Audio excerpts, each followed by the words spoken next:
हम ब्रह्मास्मि हिंदी में पार्ट 56 आप सभी का मेरी चैनल में स्वागत है। हम ब्रह्मास्मि जो श्री निसर्गदत्त महाराज और उनके शिष्यों के बीच हुए वार्तालाप का अंग्रेजी बुक आई एम धेट का हिंदी अनुवादन है। अनुवादन करता है श्री विनय कुमार वैद्य जी। आज हमारा अध्याय होगा 62। शीर्षक है सर्वोच्च तत्व में साक्षी उदित होता है। प्रश्नकर्ता, आपसे लगभग 40 वर्ष पूर्व जे श्री कृष्णमूर्ति ने जे कहा था कि केवल जीवन ही अस्तित्वमान वस्तु है और व्यक्तित्वों तथा व्यष्टि भावों पर्सनालिटीज एंड इंडिविजुअलिटीज की सारी बातचीत का कोई वास्तविक आधार नहीं है। जीवन के वर्णन करने का कोई प्रयास तो उन्होंने नहीं किया, पर यह आवश्यक कहा कि यद्यपि जीवन के दर्पण की कोई आवश्यकता नहीं है और न ऐसा किया जाना संभव है, परंतु यदि इसकी अनुभूति होने के मार्ग के सारे अवरोधों को हटा दिया जाए तो इसे इसकी परिपूर्णता में अवश्य ही अनुभव किया जा सकता है। और प्रमुख बाधा है काल की हमारी मान्यता और उस मान्यता से हमारी अभ्यस्तता। अतीत के संदर्भ में भविष्य की अपेक्षा करते रहने का हमारा संस्कार भूतकाल का सकल योग मैं था का रूप धारण कर लेता है।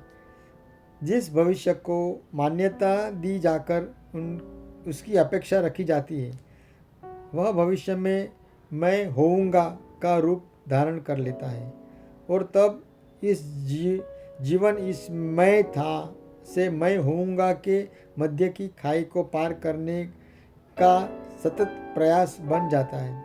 इस प्रकार से वर्तमान क्षण अभी दृष्टि से ओझल हो जाता है। महाराज, मैं हूँ मैं हूँ के बारे में कहते हैं, क्या यह मैं था और मैं होऊंगा जैसा कि कोई ब्रह्म मात्र है या इससे किसी प्रकार की सत्यता भी है? और यदि मैं हूँ भी एक ब्रह्म ही है तो कोई अपने आप को इससे किस प्रकार मुक्त करे? मैं हूँ से मुक्त हूँ, इस प्रकार की अवधारणा नोशंस भी अपने आप में निरर्थक ही है, क्योंकि नई नई स्मृतियाँ नई प्रत्याक्षाओं का सतत सृजन करती चलती है। अतः मैं था और मैं होऊंगा ये दोनों समय के साथ साथ परिवर्तित होते रहते हैं। क्या मैं था तथा मैं होऊंगा इन दोनों की तुलना में मैं हूँ में ऐसा कुछ है जो वास्तविक और नित्य हो? महाराज, वर्तमान का मैं हूँ उतना ही मिथ्या है जितने मिथ्या में था तथा होऊंगा मैं होऊंगा दोनों है। यह मन के केवल एक धारणा मात्र है, स्मृति द्वारा अंकित एक चिन्ह भर है और यह जिस पृथक निजता आइडेंटिटी को जन्म देता है वह मिथ्या है। इस प्रकार के मिथ्या केंद्र को संदर्भ के रूप में प्रयोग करते रहने का अभ्यास समाप्त होना चाहिए। चेतना के परिक्षेत्र से मैं देखता हूँ, मैं अनुभव करता हूँ, मैं करता हूँ आदि का प्रकार विलीन हो जाने चाहिए। मिथ्या के मिट जाने पर जो शेष रहता है वह वास्तविक है। प्रश्नकर्ता, स्व सेल्फ के निरसन के इस लंबी चौड़ी बातों का क्या उद्देश्य है? स्व आपको आपका किस प्रकार विसर्जन कर सकता है? तत्व दर्शन का वह कौन सा व्यायाम है जो अभ्यासकर्ता के विलीन होने में सहायता कर सकता है? अंत में अभ्यासकर्ता पुनः उपस्थित होगा तथा इस प्रकार से अपने विलीन होने की उपलब्धि के प्रति और अधिक गर्वित होगा। महाराज, मैं हूँ को मिटाने हेतु, उसे मार डालने हेतु तुम उसका पीछा मत करो और ऐसा करना तुम्हारे लिए संभव भी नहीं है। आवश्यक बात बस इतनी ही है कि वास्तविकता की प्राप्ति के लिए तुम में गंभीर उत्कंठा हो। इसे हम लोग आत्मभक्ति कहते हैं। परापर परापर सुप्रीम के प्रति प्रेम होना या मोक्ष संकल्प अर्थात मिथ्या से मुक्त होने का दृढ़ निश्चय। प्रेम और प्रेम से प्रेरित संकल्प की अनुपस्थिति में कुछ भी किया जाना संभव नहीं। वास्तविकता के विषय में बस चर्चा भर करते रहना और उस दिशा में कुछ न करना आत्मवंचना ही है। वह व्यक्ति जो मैं हूँ कहता है और वह जो कि इस मैं हूँ का प्रक्षेण करता है, उनके मध्य प्रेम पूर्णता का संबंध होना चाहिए।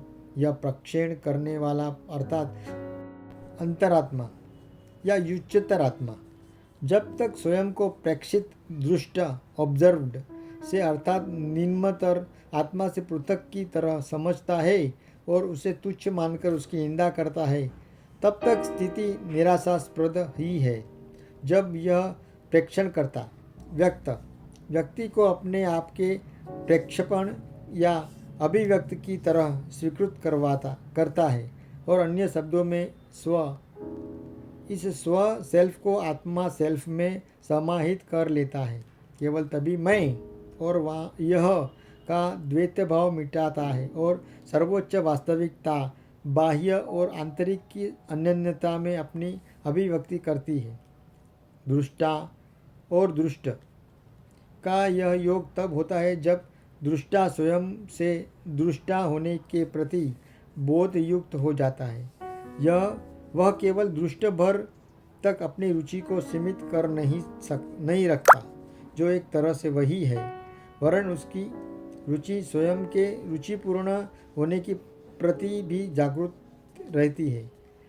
वह अवधान अटेंशन के प्रति अवधान युक्त होता है। अपने चैतन्य के प्रति जागरूक होता है। प्रतिपूर्ण जागरूकता ही वह निर्णायक तत्व है जो कि वास्तविकता को दृष्टि के केंद्र पर ले आता है।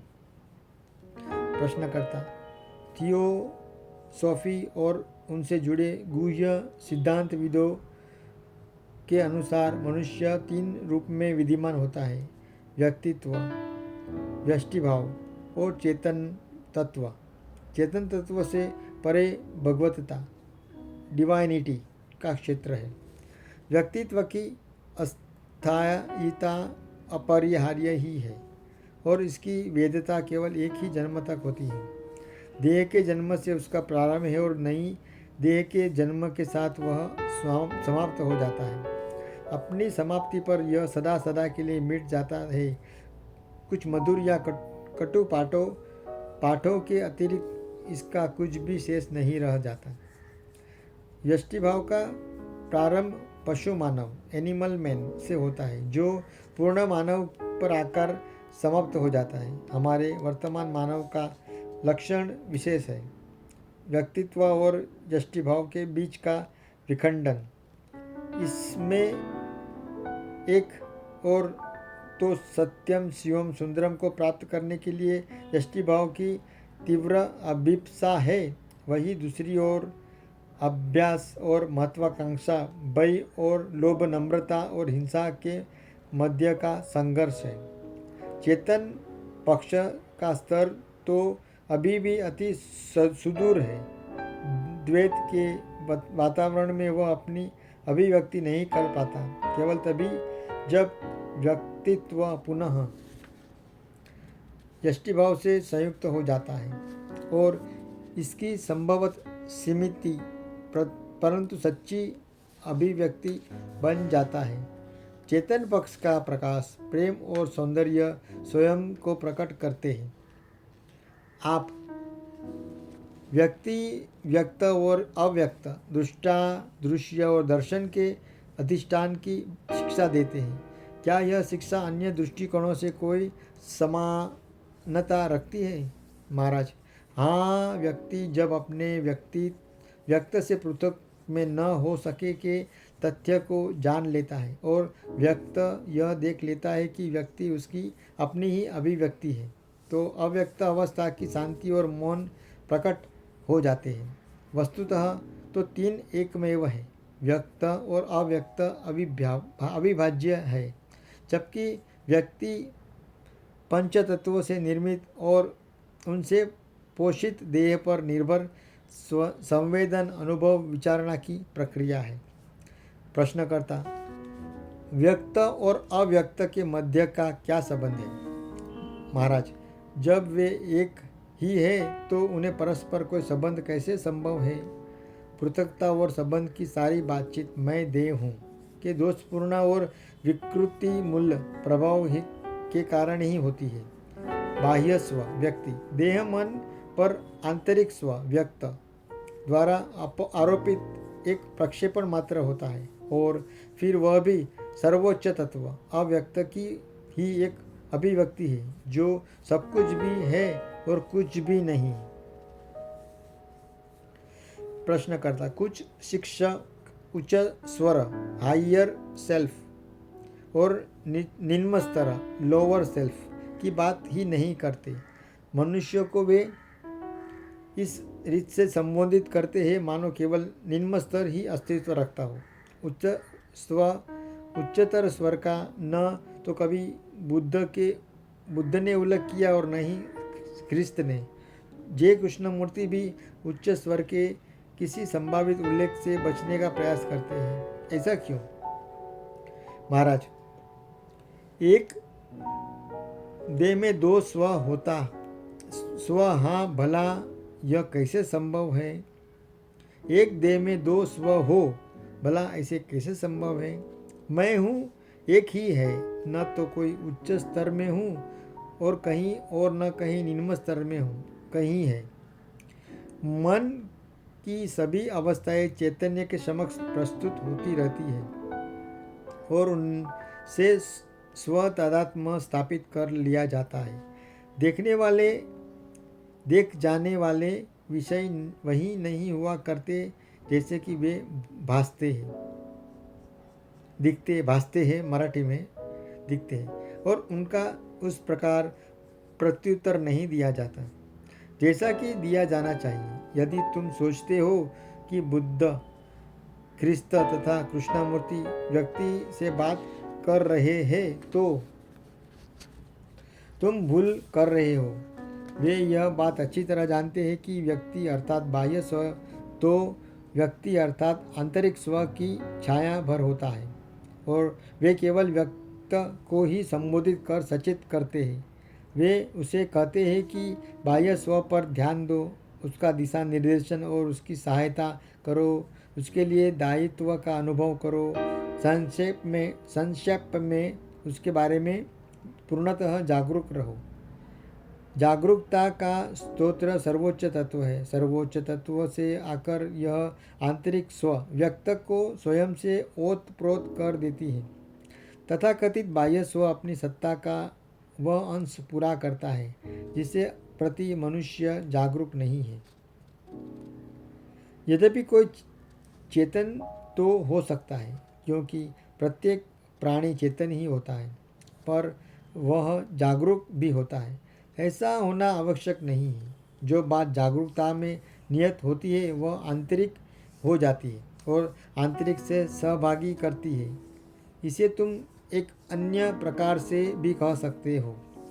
देह बाह्य स्व को परिभाषित करती है, चेतना आंतरिक को, और शुद्ध चैतन्य में सर्वोतत्व से संपर्क होता है। प्रश्नकर्ता, आपने कहा कि देह बाह्य स्व को परिभाषित करती है। अब चूंकि आपकी भी एक देह है तो क्या आपका भी कोई बाह्य स्व है? महाराज, यदि मैं देह से लिप्त होता और इसके होने का अपना होना समझता तो ऐसा होना अवश्य संभव था। प्रश्नकर्ता, पर आपको इस देह का बोध तो रहता ही है और आप इसकी आवश्यकताओं पर ध्यान भी देते हैं। महाराज, बल्कि इससे विपरीत ही सत्य की अधिक निकट है। देह मुझे जानती है और मेरी आवश्यकताओं का ध्यान रखती है, परंतु वस्तुतः ये दोनों बातें ऐसी नहीं हैं। इस देह की प्रतीति केवल तुम्हारे ही मन में होती है, मेरे मन में कोई वस्तु नहीं है। प्रश्नकर्ता, क्या आपकी बात का यह अर्थ हुआ कि आप अपनी एक देह होने के विषय में पूर्णतः संवेदन रहित है? महाराज, इसके विपरीत मैं अपने विदेह होने का बारे में पूर्णतः संवेदन युक्त हूँ। प्रश्नकर्ता, मैं देखता हूँ कि आप धूम्रपान करते हैं। महाराज, ऐसा ही है, तुम देखते हो कि मैं धूम्रपान करता हूँ। तुम स्वयं ही इसका पता लगाने का प्रयत्न करो कि मैं धूम्रपान करने के बारे में तुम्हें कैसे ज्ञात हुआ, और तब तुम्हें यह सरलता से स्पष्ट हो जाएगा कि मैं आपको धूम्रपान करते हुए देखता हूँ। कि विचार के लिए तुम्हारी मैं देह हूँ यह मनो अवस्था है, उत्तरदायी है। प्रश्नकर्ता, अब देह है और मैं हूँ, मैं देह को जानता हूँ, इससे हटकर मैं क्या हूँ? महाराज, देह से हटकर न तो मैं है न संसार है, ये तीनों साथ साथ ही प्रकट और विलीन होते हैं। इनके मूल में मैं हूँ की भावना होती है। इससे परे जाओ, मैं देह नहीं हूँ। यह विचार केवल एक ऐसा प्रतिविष एटीडोट भर है जो मैं देह हूँ रूपी मिथ्या विचार के विषय को काट देता है। वह मैं हूँ क्या है? जब तक तुम अपने आप को नहीं जानते तब तक तुम अन्य क्या जान सकते हो? प्रश्नकर्ता, आपके कथन में मैं इस निष्कर्ष पर पहुंचा हूं कि देह के अभाव में मुक्ति संभव नहीं है। यदि मैं देह नहीं हूँ, मुक्ति की ओर ले भी जाता है तो इस हेतु भी देह का होना आवश्यक ही है। महाराज, बिल्कुल सही है। देह के अभाव में यह विचार कि मैं देह नहीं हूँ भला कैसे अस्तित्व ग्रहण कर सकता है? मैं मुक्त हूँ यह विचार भी इतना ही मिथ्या है जितना कि मैं बद्ध हूँ और विचार मिथ्या है। इन दोनों में समान रूप से स्थित मैं हूँ को जान लो और उसे से परे चले जाओ। प्रश्नकर्ता, सब कुछ केवल स्वप्न ही है। महाराज, ये सारे केवल शब्द है, तुम्हें इनका क्या उपयोग हो सकता है? तुम शाब्दिक परिभाषा और सिद्धांतों के जाल में फंसे हो। अपनी धारणाओं और मान्यताओं से परे निकलो। कामनाओं और विचारों को शांत होने पर उनकी शांति और मौन में ही सत्य की उपलब्धि होती है। प्रश्नकर्ता, मनुष्य को यह स्मरण रखना होता है कि उसे कुछ भी स्मरण नहीं रखना है। कितना दुष्कर कार्य है यह। महाराज, यह सही है कि इसे किया नहीं जा सकता, यह होना चाहिए, पर जब इसकी आवश्यकता तुम सचमुच ही अनुभव कर लेते हो तो यह आवश्यक हो जाता है। पुनः कहे तो तत्परता ही एक स्वर्णिम उपाय है, बहुमूल्य वस्तु है। प्रश्नकर्ता, मेरे मन के भीतर निरंतर एक शोर सा चलता रहता है। अनेकों निर्बल विचार बुदबुदाते और भुनभुनाते रहते हैं और उनकी ध्वनि का यह कुरूप बादल सा मेरे पीछा कर रहा है। क्या आपकी स्थिति भी ऐसी है? आपके मन के भीतर क्या है? महाराज, जहाँ मन ही न हो वहाँ भीतर बाहर का प्रश्न कैसे उठ सकता है?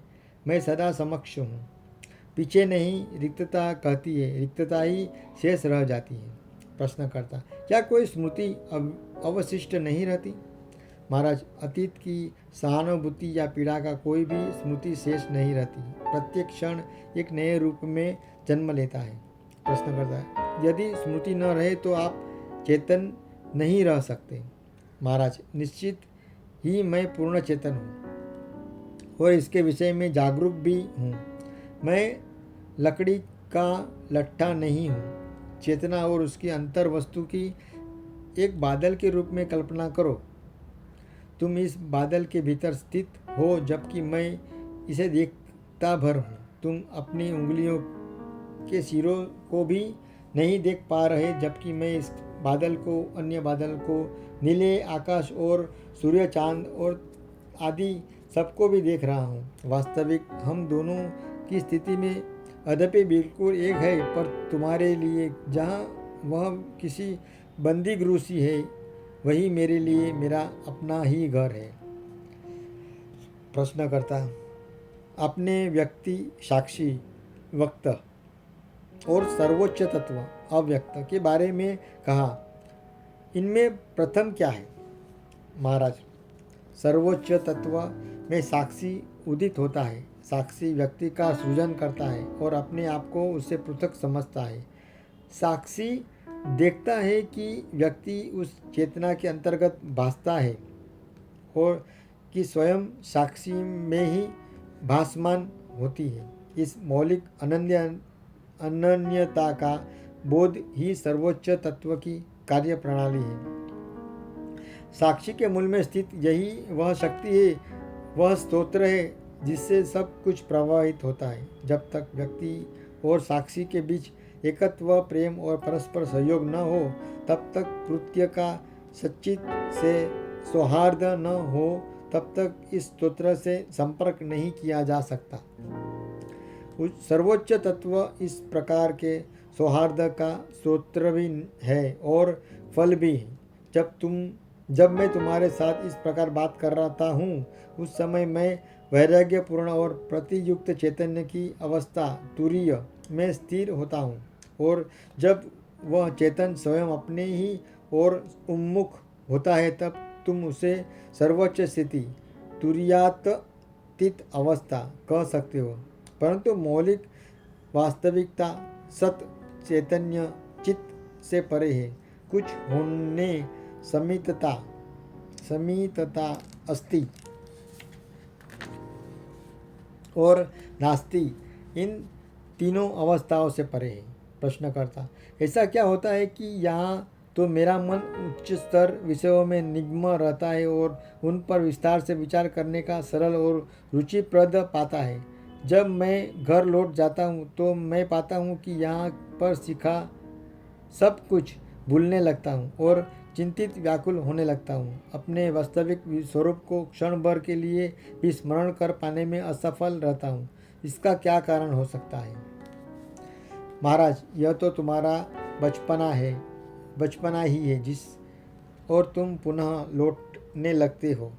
अभी तुम संपूर्ण रूप से विकसित नहीं हुए हो। कुछ ऐसे तल अभी भी शेष है जिन पर तुमने अभी तक ध्यान नहीं दिया है और इसलिए वे अविकसित ही है। तुम में जो कुछ भी अभी कच्चा है, अपने प्रारंभिक रूप में ही बना हुआ है, अविवेकपूर्ण और कठोर है। वह पूर्णतः बचपना ही है। उस पर अपना संपूर्ण ध्यान दो, तब तुम परिपक्व हो जाओगे। यह अत्यंत ही महत्वपूर्ण है कि हृदय तथा मन दोनों पूर्णतः विकसित हो चुके हो। तब अनायास हो जाता है जब अनवधानता इनअटेंशन और प्रमाद अवेयरनेस रूपी मुख्य बाधाओं को हटा दिया जाता है। चैतन्य में तुम विकसित होते हो। यहाँ पर हमारा अध्याय 62 समाप्त होता है। श्री कृष्णार्पणमस्तु। मैं जो कुछ भी करता हूँ श्री कृष्ण जी को अर्पित करता हूँ। हम अगले अध्याय के साथ में कल मिलेंगे। तब तक जय श्री कृष्ण, हरे कृष्ण, हरि ओम, ओम शांति। और हम कल मिलेंगे, तब तक के लिए शुभ रात्रि। धन्यवाद आप मुझे सुनते हैं उसके लिए। यदि मेरा ये प्रयास आपको अच्छा लगे तो मेरी चैनल @जीवनरथ_अनिल, इसे आप लाइक, शेयर और सब्सक्राइब कर सकते हैं और मुझे प्रोत्साहित कर सकते हैं। आपका बहुत बहुत धन्यवाद। शुभ रात्रि। फिर मिलेंगे कल नए अध्याय के साथ में। तब तक के लिए बाय बाय, टाटा, हरिओम, हरे कृष्णा।